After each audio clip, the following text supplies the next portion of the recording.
नमस्कार, जेके प्राइम में आपका स्वागत है। मैं हूं विनोद कुमार। दर्शकों, कोविड-19 अभी खत्म नहीं हुआ है। वेव 2 हमने देखा है कितनी घातक थी और वेव 3 कभी भी आ सकती है, ये सब हम जानते हैं। हमें अपने आप को अंकुश लगाना होगा। जो एसओपीज कहा गया है उस एसओपीज को पालन करना होगा, सोशल डिस्टेंसिंग को मेंटेन करना होगा, मास्क पहनना होगा और खुद और हाथों को सैनिटाइज करना होगा।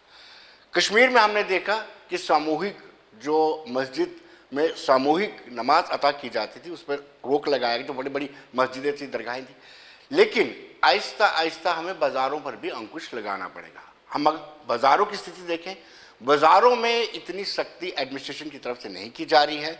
बाज़ारों में ना तो लोग सोशल डिस्टेंसिंग का पालन कर रहे हैं और ना ही मास्क वेयर कर रहे हैं, यानी मास्क भी धारण नहीं कर रहे हैं, नहीं डाल रहे हैं, और साथ ही साथ हाथों को भी सैनिटाइज नहीं कर रहे हैं। लेकिन ये घातक सिद्ध हो सकता है। हम कुछ दृश्य आपको श्रीनगर के बाज़ारों के दिखाते हैं जिससे साफ साबित होता है कि कहीं ना कहीं बहुत बड़ा ब्लंडर हो रहा है।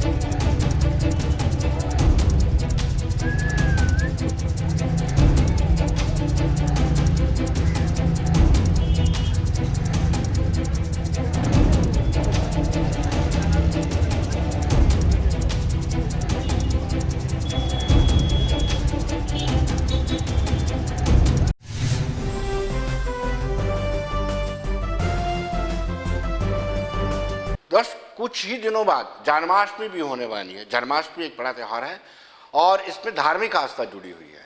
लेकिन साथ साथ हम अपने दर्शकों को, अपने प्रोग्राम देखने वालों को ये ज़रूर सलाह देंगे कि आप जन्माष्टमी के दिन पूजा अर्चना ज़रूर करें, भगवान कृष्ण की पूजा करें, लेकिन ये साथ में पूरा ध्यान रखें कि आपको एसओपी पालन करना है, यानी सोशल डिस्टेंसिंग को मेंटेन करके रखना है। पूजा के साथ साथ अपना, अपने परिवार, अपने लोकेलिटी का भी ख्याल रखना होगा। लेकिन हम आपको सीधे भद्रवा लिए चलते हैं।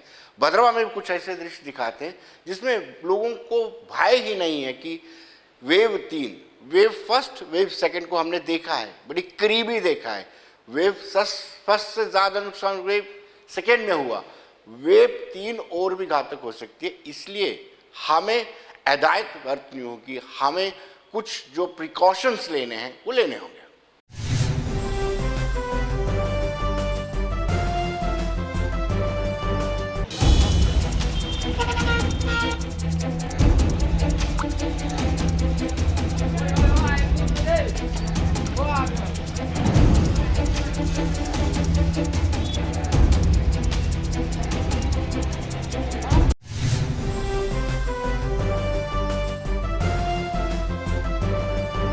सबसे पहले मैं एक बात कहना चाहता हूँ कि अब लोग भूल चुके हैं कि कोरोना क्या है। जिन पे बीती है वही जानते हैं, जिनको कोविड हुआ वही जानते हैं कि उनका आज वो उठ नहीं सकते हैं। मैं लोगों से अपील करना चाहता हूँ कि थर्ड वेव को देखते हुए अपने आप को पहले कोविड की इंजेक्शन लगवा लें, उसके बाद अपना मास्क लगा के रखें। थर्ड वेव बहुत बुरी है, इसमें ज़्यादा नुकसान में बच्चों का हो रहा है। मैं तो भदोही के लोगों को एक ही बात कहना चाहता हूँ कि वो मास्क लगा के चलें। अगर ज़रूरी काम है तभी बाज़ार में निकलें, बच्चों को लेकर साथ में बाज़ार ना निकलें। साथ में एडमिनिस्ट्रेशन को भी एक बात कहना चाहता हूँ कि एडमिनिस्ट्रेशन काम कर रही है, थर्ड वेव लोगों को बता रही है कि मास्क लगाएं, मगर लोग अभी सुधर नहीं रहे हैं। इसके लिए मैं तमाम एडमिनिस्ट्रेशन से अपील करता हूँ कि वो भी बाज़ार में आके जो मास्क नहीं लगाते हैं उनको चालान करें, ताकि लोगों को जागें, ताकि मास्क लगा के चलें।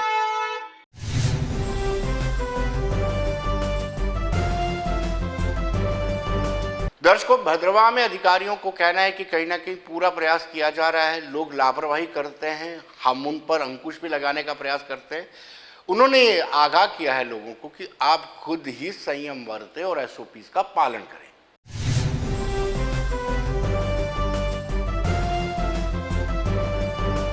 इस हवाले से मैं ये कहना चाहूँगा, as an assistant commissioner food safety, और मैं नोडल ऑफिसर भी हूँ यहाँ पे सैम्पलिंग और एसओपी को जो अडॉप्ट करवाना है, इम्प्लीमेंट करवाना है, जो जहाँ की डिस्ट्रिक्ट एडमिनिस्ट्रेशन है या लोकल एडमिनिस्ट्रेशन के जो ऑर्डर्स हैं, बाय एंड लार्ज ये देखा गया है कि थर्ड वेव का अप्रीहेंशन है। और दूसरी बात ये है कि वाकई आपके कहने के मुताबिक मैंने मैक्सिमम लोगों को देखा है, मास्क वियरिंग देखा है, लेकिन कुछ कैटेगरी ऐसी है जो लापरवाही बरत रही है। आपके माध्यम से मेरी उनसे गुजारिश है कि खुदारा SOPs को फॉलो कीजिए। मैं अपनी मिसाल आपको दे देता हूँ। मैं खुद कोविड पॉजिटिव डिक्लेयर हुआ, लेकिन उसमें मुझे एक बेनिफिट हुआ। मैं क्वारंटाइन पूरा कंप्लीट करके आया हूँ, उसमें मुझे बेनिफिट हुआ वैक्सीनेशन का। वैक्सीनेशन बहुत इंपॉर्टेंट चीज़ है, जिसकी वजह से मुझे चेस्ट में इफ़ेक्ट नहीं पड़ा। इसलिए ये बरमहल और बरमहल कहना चाहता हूँ कि प्रॉपरली वैक्सीनेट भी करवाइए और टाइम टू टाइम सैम्पलिंग भी करवाइए, अपनी टेस्टिफिकेशन भी करवाइए, गैदरिंग से बचिए, डिस्टेंस मेंटेन रखिए।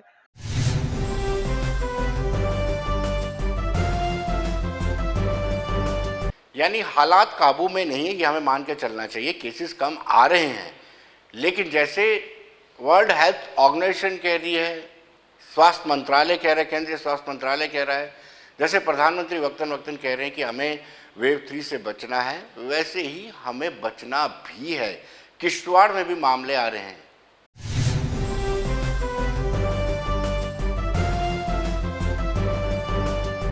आज की डेट में मैं आपको बताऊं कि हमारे पास डिस्ट्रिक्ट किश्तवाड़ में एक्टिव पॉजिटिव का जो नंबर है वो 47 है और अभी तक सेकंड सर्च में 1995 केसेस पॉजिटिव कोविड के आए हैं, जिसमें से 1932 केसेस जो हैं वो रिकवर हो चुके हैं।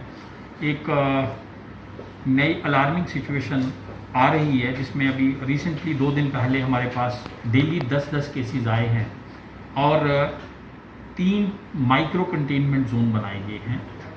जहां भी हम 2 या 3 केसेस से ज़्यादा केसेस आ रहे हैं तो उसको माइक्रो कंटेनमेंट जोन में कन्वर्ट कर रहे हैं। रिसेंटली डे बिफोर येस्टरडे एक माइक्रो कंटेनमेंट जोन बनाया था तुंग का, और कल 2 माइक्रो कंटेनमेंट जोन बनाए हैं within the adjoining to the town, जिसमें हमारा वसर का एरिया है एक कंटेनमेंट जोन में, और उसमें आज रिगरस सैम्पलिंग जो है वो की जा रही है, ताकि जो अगर कोई पॉजिटिव केसेस हैं उनको आइसोलेट किया जाए और ट्रीट किया जाए।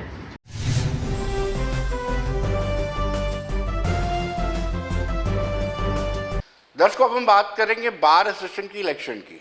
बार एसोसिएशन की इलेक्शन इसलिए भी इम्पोर्टेंट है कि जितनी भी एजिटेशंस हुई हैं, चाहे लैंड रो की बात करें, सचिवालय को लेकर के बात करें, जितनी भी बड़ी एजिटेशंस हुई हैं वो बार एसोसिएशन ने लीड की है। और जम्मू खित्ते की एक पहचान के लिए बार का बड़ा अहम रोल रहता है। जब जब बार के एजिटेशन कोई भी होती है, बार उसको लीड करता है। इसलिए इस बार कल से इलेक्शन होने जा रही है, कल पोलिंग होगी और परसों मतगणना होगी और परसों ही रिजल्ट आएगा। हमने सरदार सुरेंद्र सिंह, एडवोकेट सरदार सुरेंद्र सिंह से बातचीत की। उन्होंने बताया कि कितने वोटर हैं और जो लोग बाहर गए हैं वो अपना वोट कैसे कास्ट करेंगे, कितने पोलिंग स्टेशन, 4 पोलिंग स्टेशन बनाए गए हैं, महिला वकीलों के लिए अलग से पोलिंग स्टेशन बनाया गया। आइए देखते हैं।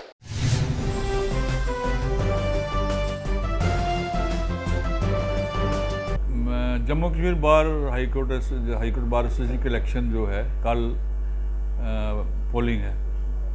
हम मेरे साथ जो बैठे सभी इलेक्शन टीम के मेंबर हैं, वेद भूषण जी हैं, चंद्रशेखर हैं, किशोर जी हैं।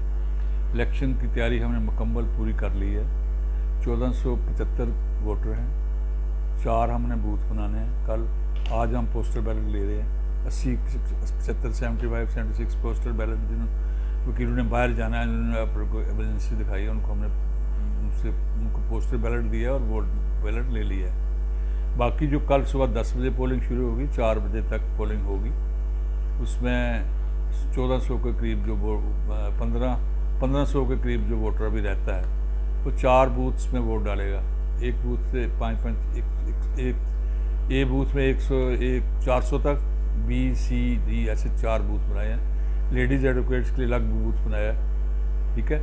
और उसमें 4 बूथ्स में 4-4, 500 वोटर होंगे और इंतजाम हमने कर लिया पूरा, सिक्योरिटी का भी कर लिया है।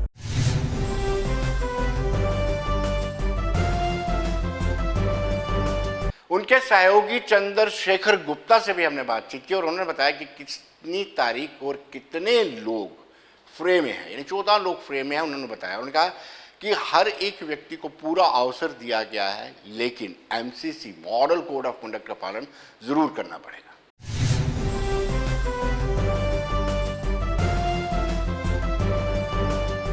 इस इलेक्शन के बारे में हमने चीफ जस्टिस साहब से भी बात की और उन्होंने हमें ये हिदायत की कि SOPs का पूरा ध्यान रख के उसका पूरा फॉलो करके तो आप इलेक्शन करवा सकते हैं। तो उस सिलसिला में हमने इलेक्शन नोटिस इशू किया, जिसमें हमने सभी कैंडिडेट्स से नॉमिनेशन पेपर्स तलब किए और टोटल जो नॉमिनेशन जो आफ्टर स्क्रूटनी जो फाइनल पाए गए वो 14 हैं। 14 में president, vice president, secretary, joint secretary और कैशियर के हैं। उसके बाद वोटर लिस्ट तैयार हो गई है। वोटर लिस्ट जो है फाइनल हमने लास्ट डेट रखी थी 14 अगस्त को। उसके बाद क्योंकि 2 छुट्टियां बीच में आ गई, थोड़ा सी डेट एक्सटेंड की 16 तक। उसके बाद हमने उसको ख़त्म कर दिया।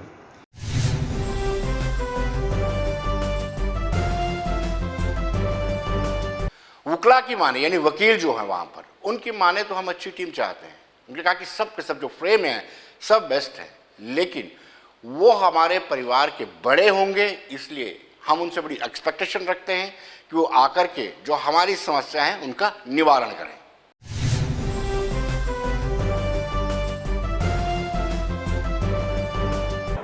जी, ये बहुत अच्छा सवाल आपने पूछा कि हम किस तरह का कैंडिडेट चाहते हैं। दरअसल बार एक इंडिपेंडेंट जो है ये इंस्टीट्यूशन है, बल्कि यूँ कहें कि हम जुडिशरी से ताल्लुक़ रखते हैं। जुडिशरी एक इंडिपेंडेंट इंस्टीट्यूशन है, इसकी अपनी एक पहचान है, अपनी एक डोमेन है।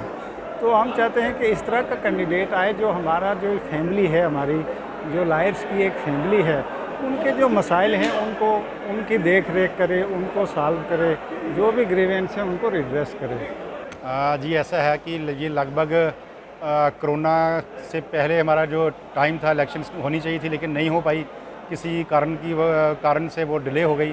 और अब जो इलेक्शन होने जा रही है, कल हमारी वोटिंग है और परसों जो है इसका काउंटिंग का टाइम रखा गया है, ताकि SOP को फॉलो करते हुए। और रही बात कैंडिडेट की, अगर हम बात करें तो बड़ा लोगों में, बड़ा जो वोटर्स हैं, हमारे वार्ड मेंबर हैं, बड़ा उत्साह है उनमें, क्योंकि काफ़ी देर के बाद ये इलेक्शन हो रही है और अच्छे अच्छे कैंडिडेट हैं, सारे ऑलमोस्ट सभी ही अच्छे हैं। तो हर किसी की कोशिश है कि अच्छा एक कैंडिडेट जो है वो चुनकर आना चाहिए। प्रेसिडेंट के लिए 4 हैं, सेक्रेटरी के लिए भी 3 हैं, वाइस प्रेसिडेंट के लिए भी 3-4 हैं, 4 कैंडिडेट हैं। तो बड़ा अच्छा एक माहौल है, बड़ा एक अच्छा, क्योंकि ये हमारी फैमिली इलेक्शन है, तो यहाँ मतलब बड़ा इंजॉय करते हैं, बड़ा मज़ा लेते हैं हम लोग।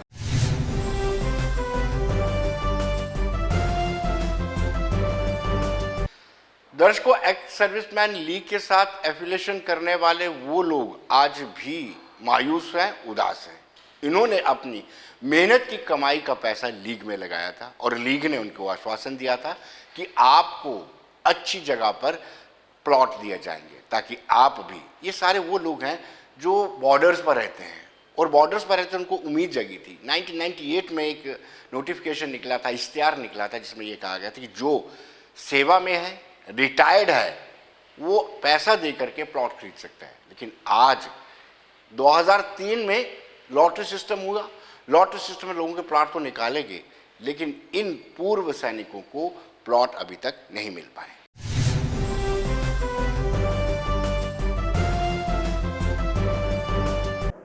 इन्होंने अनाउंसमेंट की तो इन्होंने एक वाउचर निकाला, जिसमें इन्होंने नारा दिया था कि नो प्रॉफिट नो लॉस पर हम एक कॉलोनी बनाएंगे और एक्स सर्विसमैन को मतलब रीसेटल करेंगे आने के बाद। तो हमने अपनी जो उस टाइम पे भी हमारी बहुत कम होती थी और पेंशन भी बहुत कम थी। कोई हाजिर सर्विस वाले थे, कोई पे वाले थे, कोई पेंशन वाले थे। हम सब ने अपना अपना नाम रजिस्टर्ड कराया और जैसे जैसे ये पेमेंट मांगते गए हम देते गए। मगर लास्ट में 2003 में 30 अप्रैल को 2003 को इन्होंने एक मीटिंग बुलाई। उधर deputy chief minister Mangat Ram ji आए, अभी स्वर्गीय मतलब इधर मौजूद नहीं हैं, और भी डिग्नेटरी थी जो उधर आई। उनके सामने इन्होंने लकी ड्रा निकाला और अब हमें प्लाट अलाट कर दिए, जबकि वो ज़मीन इनके नाम अलाटेड ही नहीं, रजिस्टर्ड ही नहीं थी, मतलब ऑर्गेनाइजेशन के नाम। ये मकसद ये है कि ये पब्लिक मनी का मिसयूज कर रही है JKESL वेलफेयर हाउसिंग कॉलोनी। इसका जो डायरेक्टर उस वक्त था major general Govardhan Singh retired, और उसके बाद आ गया उसका भतीजा है ये कर्नल कुलवीर सिंह जम्बाल। इन्होंने जो है हमारे पैसे का इतना मिसयूज किया, JCB, टिप्पर, आर्मी स्कूल जो फौजी पब्लिक स्कूल है उसका जितना भी पैसा है ये सब मिसयूज कर रहे हैं। और इन्होंने ड्राइविंग स्कूल खोल रखे हैं हमारे पैसे से। ये सब पैसा आम फौजियों का है। और मेरी रिक्वेस्ट है PM साहब से, PM नरेंद्र भाई मोदी से, आप फौजियों के बारे में बहुत सोच रहे हैं। ये देखो JNK के अंदर क्या हो रहा है।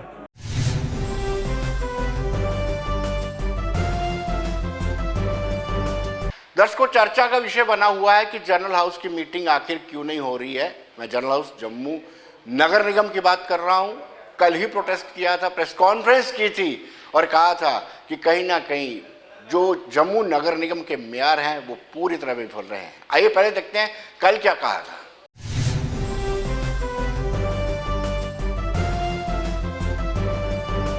हमारे कुछ ऐसे मुद्दे हैं जो जहाँ पे रुके पड़े हैं, और पहला काम तो हमारा कॉरपोरेशन का है कि मंथली मीटिंग होनी चाहिए, जनरल बॉडी मीटिंग, जो जहाँ पे नहीं कराई जा रही है। ये इनकी टेंशन ही कोई ऐसी है, मेलाफाई टेंशन है, क्योंकि शुरू से ही, आज नहीं, जब से हम इलेक्शन जीत कर आए हैं तकरीबन 3 साल से इन्होंने 8 मीटिंग्स कराई हैं। जब तक मीटिंग नहीं होगी तो काम कैसे होगा। मैं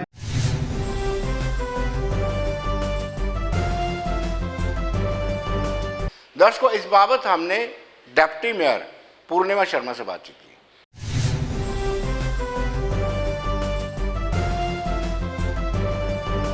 दर्शकों, जैसे कि हम जानते हैं कि कांग्रेस और विपक्ष या इंडिपेंडेंट यूँ कहे विधायक कॉर्पोरेटर्स जो है वो डिमांड कर रहे हैं कि जनरल हाउस की मीटिंग होनी चाहिए। जनरल हाउस की मीटिंग 5 महीने से ज़्यादा हो गया, नहीं हुई है।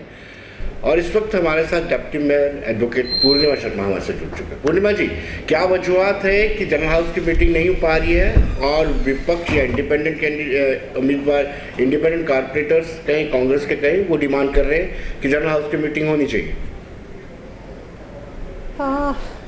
जैसे आप भलीभांति परिचित हैं कि कोविड का इरा चल रहा है। महामारी के कारण सारे जो गाइडलाइंस हमारे SOP की हैं, चाहे WHO की हों या हमारी एडमिनिस्ट्रेशन के माध्यम से जो हमारी गाइडलाइंस हमारे मध्य में हैं, अभी उन गाइडलाइंस के अकॉर्डिंग हम इन पर्सन जो है वो 75 पर्सन्स का जो हाउस मीटिंग है वो नहीं लगा सकते हैं। 75 लोग तो हमारे कॉरपोरेटर्स हो जाएंगे, उसके साथ अगर हमारे कंसर्न्ड ऑफिशियल्स को जोड़े तो ये नंबर 150 से ऊपर बैठता है जी। तो शायद यही एक कारण रहा है। पिछले कल भी आपने देखा होगा कि हमारी कॉरपोरेशन में कमिश्नर और हमारे तीनों चेयरपर्सन ऑनरेबल मेयर साहब के साथ बैठ के हमारी मीटिंग हुई है। इसी पे चिंता व्यक्त कर रहे थे कि काफ़ी देर से हमारा हाउस नहीं लग पाया है। तो कॉरपोरेटर से रूबरू हम आपने पहले भी मीडिया बंधु भलीभांति परिचित होंगे कि हमारी वर्चुअल जोन वाइज जो हमारी मीटिंग्स हैं, चाहे इंजीनियरिंग विंग की हो चाहे हेल्थ सेक्शन की हो, हमारी डिफरेंट मीटिंग्स हर एक कॉरपोरेटर के साथ बातचीत हमारी वर्चुअली हो चुकी है। लेकिन हाउस में जो मामले हम उठाते हैं वो कैसे सॉल्व हो, उसका भी हमने प्रावधान निकाला है कि हमने कल ही एक मतलब कि सबकी कंसेंट से एक सोच बनाई है कि हम वर्चुअली जो हाउस मीटिंग है ये करने जा रहे हैं। शायद 4 या 5 को सितंबर को हमारी ये मीटिंग होगी।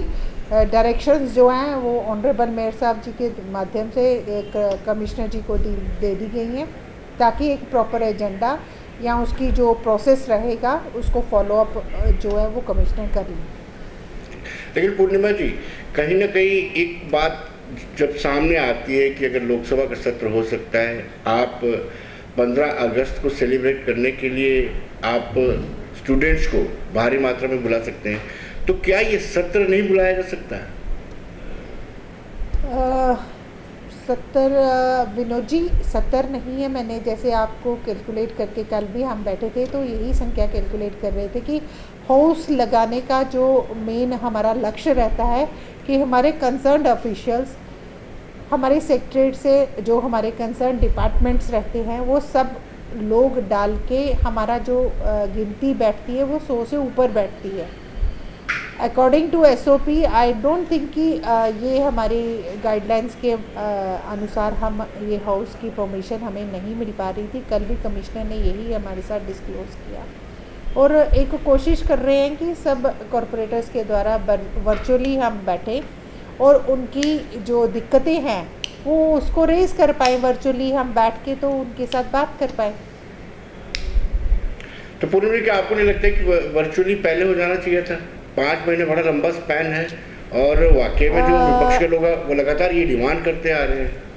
आपकी बात से सहमत हूँ मैं विनोद जी, लेकिन मैंने जैसे पहले भी आपके साथ ये इंफॉर्मेशन शेयर करी कि हम इंजीनियरिंग सेक्शन के माध्यम से, हेल्थ सेक्शन के माध्यम से हमने सब जोन्स को डिफ़ाइन करके वर्चुअली हम पहले 4-5 बार कॉरपोरेटर्स के साथ बैठ चुके हैं, जिसमें उन्होंने चाहे इंजीनियरिंग इशू के लेके बैठे थे, लेकिन उनसे जब रूबरू हुए तो उन्होंने सब इरा की जो प्रॉब्लम्स थी हमारे साथ शेयर की हैं। हमारे साथ कंसर्न्ड ऑफिशियल्स थे जो वो भी वर्चुअली जुड़े हुए थे, ताकि उनकी जो समस्याएं, जो प्रॉब्लम्स थी, उनको एड्रेस भी सेम मोमेंट पे किया जाए। जी जी जी। लेकिन वर्चुअल मोड के लिए क्या ये जो विपक्ष के लोग हो हल्ला कर रहे हैं, प्रेस कॉन्फ्रेंस कर रहे हैं, प्रोटेस्ट कर रहे हैं, क्या ये राजी हो गए हैं कि वर्चुअल मोड पर मीटिंग होगी, वर्चुअल मोड पर हाउस लगेगा, तो वो सेटिस्फाई हैं? हमने जब पिछले कल हम बैठे थे तो हमने जो हमारे कंसर्न्ड ऑफिशियल्स थे अलॉन्ग विद हमारे चेयरपर्सन ऑनरेबल मेयर साहब थे, मैं एज ए डिप्टी मेयर उस मीटिंग में शिरकत करी थी। तो एक कॉमन कंसेंट पहले तो हमने प्रयास यही किया था कि हम तभी वेट कर रहे थे कि हमारा जो हाउस है वो इन पर्सन लगे, और एक हमने उसमें जो हमारी ऑनरेबल कॉरपोरेटर्स की डिमांड थी कि हमारा जब भी हाउस लगे तो हमारे जो LG साहब हैं वो इन पर्सन उस हाउस में प्रेजेंट हो।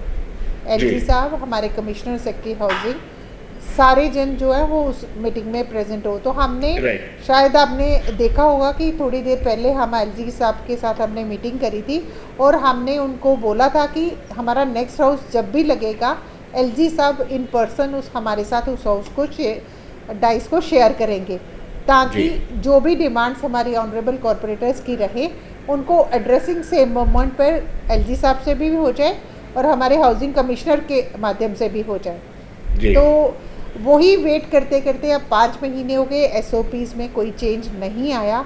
उल्टा जो हमारी तीसरी जो दस्तक है हमारी कोविड महामारी की, उसकी प्रिपरेशन में सब डिपार्टमेंट कंसर्न्स लगे हुए हैं कि उससे हम बचाव कैसे कर सकें अपनी जनता का। तो सब उसमें इन्वॉल्व हैं प्रिकॉशंस में कि वो प्रिकॉशंस को हम प्रैक्टिकली पब्लिक तक कैसे पहुंचाएं, ताकि हम इस कोविड महामारी जो तीसरी की हम आकांक्षा कर रहे हैं, सोच रहे हैं, वो दस्तक ना दे। तो शायद उन कारणों से भी डिले रहा हमारा हाउस।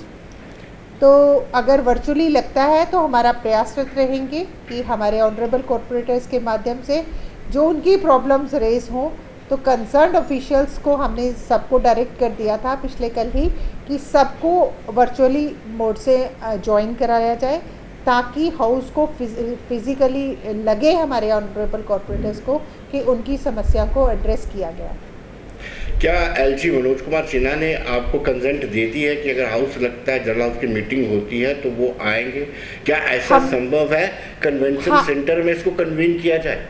हमारी ऑनरेबल जो मेयर साहब हैं शायद आज ही श्रीनगर के लिए जा रही हैं और उन्होंने अपनी तरफ से प्रपोज करना है उनको, अपने LG साहब को, कि अगर उनके पास समय रहेगा तो वो शायद हमारा अगर 4-5 का जो भी डन होता है, अगर उसमें उनकी परमिशन मिल जाती है तो ऑब्वियसली वो वर्चुअली हमारे साथ ज्वाइन करेंगे और हमारे ऑनरेबल कॉरपोरेटर्स की जो प्रॉब्लम्स हैं उनको एड्रेस करें।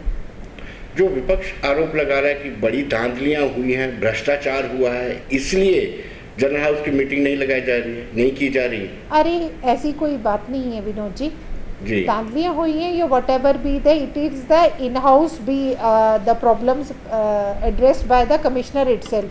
She is the G. Executive authority of the this very municipal corporation. तो ऑब्वियसली जब हमारा हाउस लगता है तो वो हमारे मध्य में रहेंगी. जो भी प्रॉब्लम्स होंगी हमारे ऑनरेबल कॉर्पोरेटर्स क्वेश्चंस रेज करेंगे, it should be addressed by, मेरी भी कंसेप्ट रहेगी कि it should be very much be addressed by the commissioner. लेकिन पूर्णिमा जी, कभी आपको नहीं लगता है कि कहीं ना कहीं नॉन सीरियसनेस देखी गई है? जब अभी रिसेंटली बारिश आई थी तब पोल खुलती है कि नगर निगम कैसे काम कर रहा है, और पोल खुली भी आपने देखा कि बहुत सारी जगहों पर वाटर लॉगिंग हो गई. और अनफॉर्चुनेट पार्ट यह है कि हमने जो स्मार्ट सिटी का प्रोजेक्ट बनाया है उसमें सीवरेज और ड्रेनेज को रखा ही नहीं है. आपकी बात से मैं सहमत हूँ विनोद जी, लेकिन आपने देखा होगा, आप भी मीडिया से संबंधित हैं, आपने देखा होगा कि ज़्यादा से ज़्यादा नाले हैं वो हमारे एनक्रोच्ड हैं, कहीं से कवर्ड हैं, कहीं से इंक्रोच्ड हैं, ताकि शायद वो भी एक रीज़न रहा कि पानी का उफान इस समय इस बार जो है वो बहुत ज़्यादा रहा. लेकिन इसके कंसर्न्ड जो डिपार्टमेंट है हमारा यूईडी का, वो बेहतर तौर से आपको इसका जवाब दे सकता है.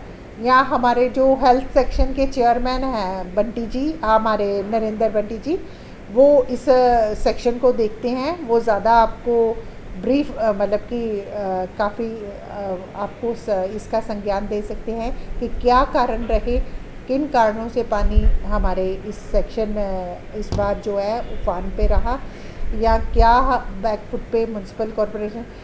मैं आपके साथ एक चीज़ शेयर करना चाहूँगी कि कॉरपोरेशन का एक एफर्ट रहता है कि बरसात आने से पहले, आई थिंक पिछले नवंबर दिसंबर से या जनवरी से ही हमारी जो ये ड्राइव होती है नालों को बेड टाइप क्लियर कराने की, वो इस बार भी बहुत इफ़ेक्टिव तरीके से रही.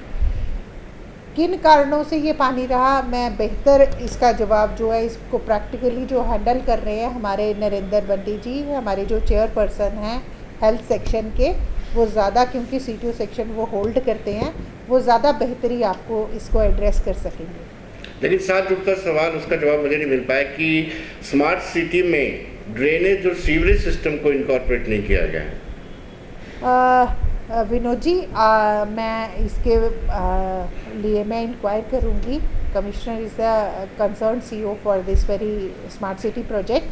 जब हमारा बैठना होता है शायद मैं टेलीफोनिकली भी इससे इंक्वायर करूँगी, नहीं तो जैसे ही 1-2 दिन में हम अगर बैठते हैं किसी मीटिंग में तो डेफिनेटली इंक्वायर करके आपके साथ शेयर करूँगी कि क्या कारण रहे कि यूडी और हमारा ड्रेनेज सिस्टम जो है वो स्मार्ट सिटी में क्यों नहीं रखा गया, या क्या उनका प्रपोज़ल है. वो मैं डेफिनेटली कौन कौन सा प्रपोज्ड एरिया हमने सीवरेज ड्रेनेज में रखा है वो आपके साथ शेयर करूँगी.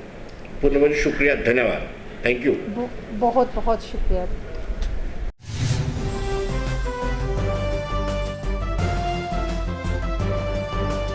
तो दर्शकों, बना रहिए देश दुनिया की खबरों के लिए. मुझे दीजिए इजाजत.